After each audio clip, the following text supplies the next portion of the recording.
Hello mga idol, so since malamig sa labas idol, magluluto tayo ngayon ng simpleng pagkain idol, tinulang pampano mga idol. So ito na mga idol, simulan na natin.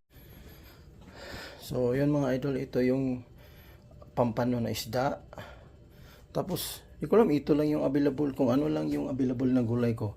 So ito, meron akong okra, meron akong bok choy, tapos meron akong tomato, meron akong chayote. Chayote yung tawag nila dito. So chayote. So that's the way they pronounce it. So ito yung ginger ko. So mga idol, nagpapakulo na din ako ng syempre tubig. Yan.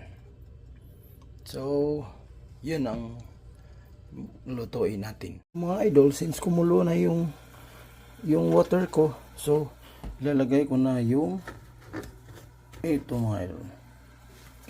Una ko nilagay yung luya mga idol. So nakalimutan ko na pala yung maglagay. Nasa sa inyo na yung kung maglagay kayo ng onions. Oo.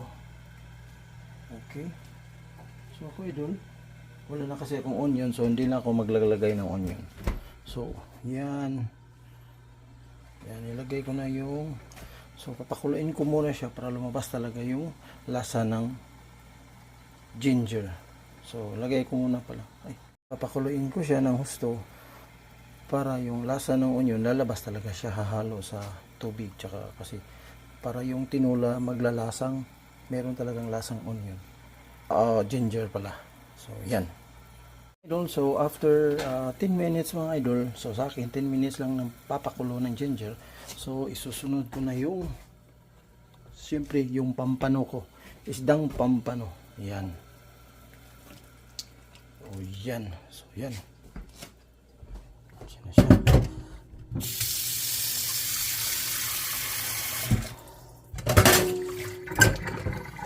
Medyo hinuli ko na yung mga gulay idol, kasi yung mga gulay kasi madali lang siyang maluto. So kaya medyo hinuli ko na lang. So, after ng isda mga idol, so ito yung isusunod ko, yung aking chayote. So nasa sa inyo na kung anong gulay ilalagay nyo. Yan. Ilalagay natin yung chayote natin. Yan. So yan. So pati yung mga stocks ko ng bok choy, so ilagay ko na rin kasi matagal siyang maluto kasi matigas. Yan.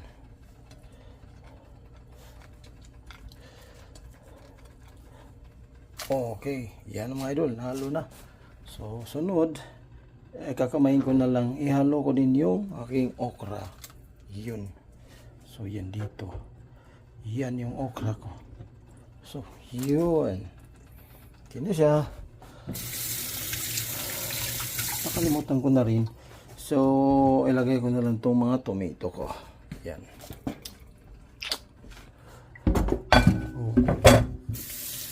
So pag nagluluto kayo mga idol, so dapat unahin talaga yung matatagal maluto. So yan, pakuluin natin siguro 20, pakuluin natin ng 20 minutes. Yan. So yung lagyan lang natin ng salt tsaka pepper, pangpalasa. Okay. So mga idol, since okay na siya, luto na. So kasi lumalabas na yung mata ng isda, luto na siya. So nilagay ko na yung mga gulay. So lagyan ko na siya ng seasoning mga idol. Ito yung salt. Simple lang mga idol. Salt at saka pepper lang.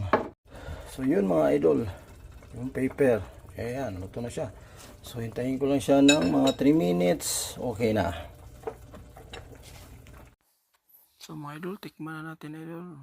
Napakasarap mga idol, yung ating tinula mga idol. So kayo dyan mga idol, so pag gusto niyang madaling maluto, so eto na kung iniisip niyo na di nyo alam anong lulutuin, ito yung lulutuin nyo idol. Napakadali lang idol. Ginawa ko talaga tong video to para madaliin yung masundan mga idol. So yan mga idol, tingnan nyo idol, napakasarap ng tinula ko mga idol. Yan. Oops, masarap yan. Thank you for watching mga idol.